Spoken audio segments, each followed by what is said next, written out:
These people are understanding that, yeah, you just have to work on yourself, because a small number of people can influence everybody else, even just by what you become. Even if you don't say anything, there's something about you that changes. And is there anything encouraging that you see at this point, in spite of all the discouraging stuff happening on the macro scale in the world? What's keeping you going? What do you see as positive options for the future that look possible?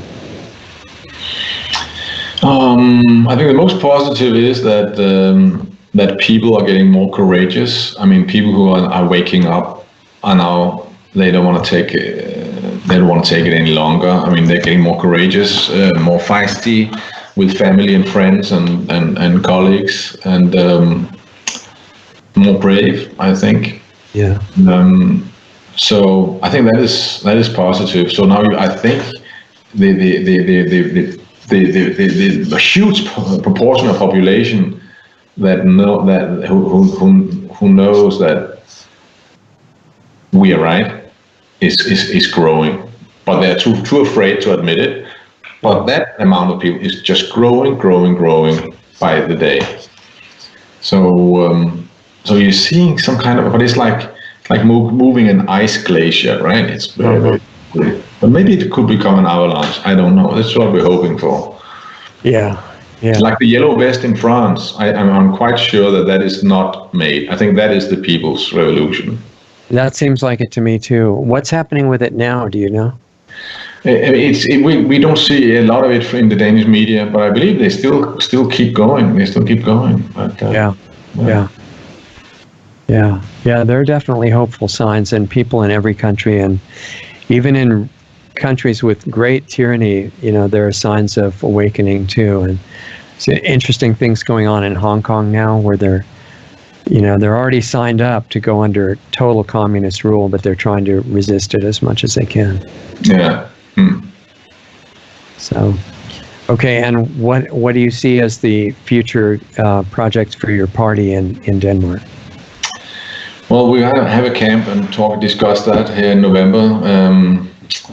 But again, we need more hands, more bodies. We need more people who want to join our political party. There are only us. There's nobody else. Do you have some kind of a newsletter or something like that? Yeah, we have a newsletter. It's in Danish, but a lot of it is in English, because I bring a lot of English articles and English videos as well, which we send out. People can subscribe to if they want. Are most of the people in Denmark bilingual, English and Danish? Yeah, they are. So if there's very much in English, why don't you sign us up for it, and we'll start posting it on the websites? Yeah, sure. I'll definitely do that. I mean, the latest one, there are a lot of English books which I recommend, like books about Sabbatai Sevi, for example, or a book that Sabbatai Sevi, he was like the he was born in the 17th century, and he was, have you heard about Sabbatai Sevi? No. Okay, he's a very important person. So this guy was a Jewish guy who thought he was the Messiah.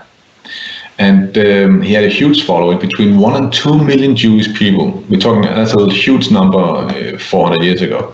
Was he in Denmark? Thessaloniki, in the Osmanic Empire. Okay. And he basically said, the Jews who believe in the Talmud, the book that came out in the year 70, not the Torah, which is old. So they believe that Messiah will come when all people are good or all people are evil.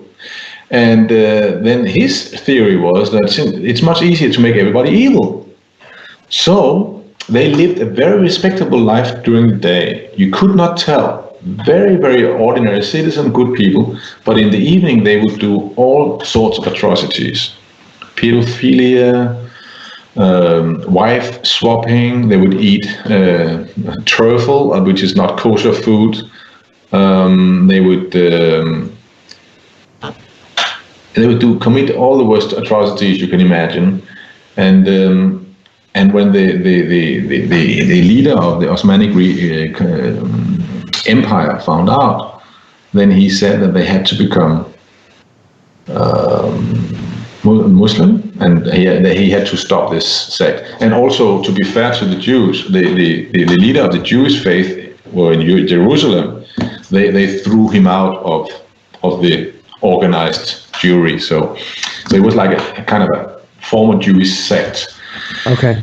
And he then said, okay, I submit to, because I don't want to lose my head. So he became a crypto Jew, because he then became a kind of a person who said he was a Muslim, but he really wasn't.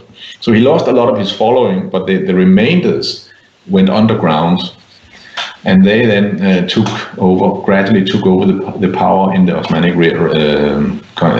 Empire, and they were behind the genocide on the Armenians, and also the genocide on the Greek people. You know, on all the cities on the west coast of Turkey were Greek, so they threw them out in the year 900 to 902. And so then 80 years after Sabbatai Sevi, Jakob Frank is born, and he was also a Sabbatai Sevi follower. And he thought he was Messiah as well. And he met the Rothschilds family in Frankfurt. So the Rothschild family, they are Sabbatai Sevi followers. Huh. So a lot of the families in power in the world now are Sabbatai Sevi followers. Can you spell that name for us? Yes, of course. It sounds kind of long, right? Richard Sefier wrote a good book about it, and that's all in my newsletter as well. Okay. So, so it's just to I mean, I want to share with people some of the books that are really good. Yeah, this is his name. His name is, I think his name is spelled like this. The guy who wrote a book about it. You can find it on Amazon still. Okay. Yeah, thank you. And also David Icke just now in his latest book called The Trigger, he also starts talking about this guy now. And then there's a book about Karl Marx that shows he was a Satanist. Really, I mean, without any doubt at all. And a lot of other books about the conspiracy against humanity is in that newsletter as well. So. Okay, yeah, we'd really like to see it, and we'll share it with people. Okay, I will send it to you. And the latest one is about we had a huge one about chemtrails. Okay.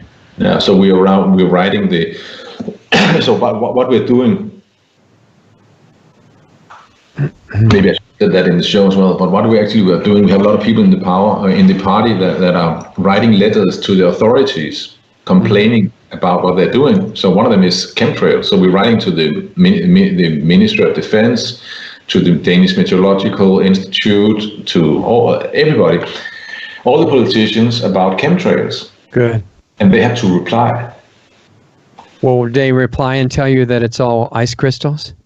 They don't. They all say no. We would like the Danish Meteorological Institute to answer. And then they came out with a little stupid letter saying, "Yeah, it's all just contrails." But now they did not go into the details about all the evidence we came up with in the newsletter. So a lot of that is in English. Yeah, so I can send that to you. Yeah, sounds interesting.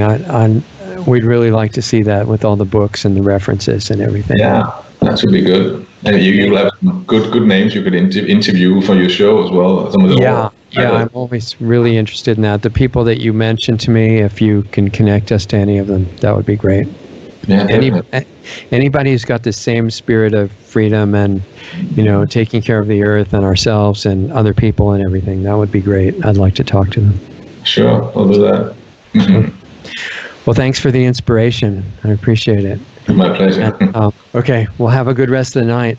Yeah, you too. Nice to meet you, and you too, Doug. Thanks a lot. Have a good night.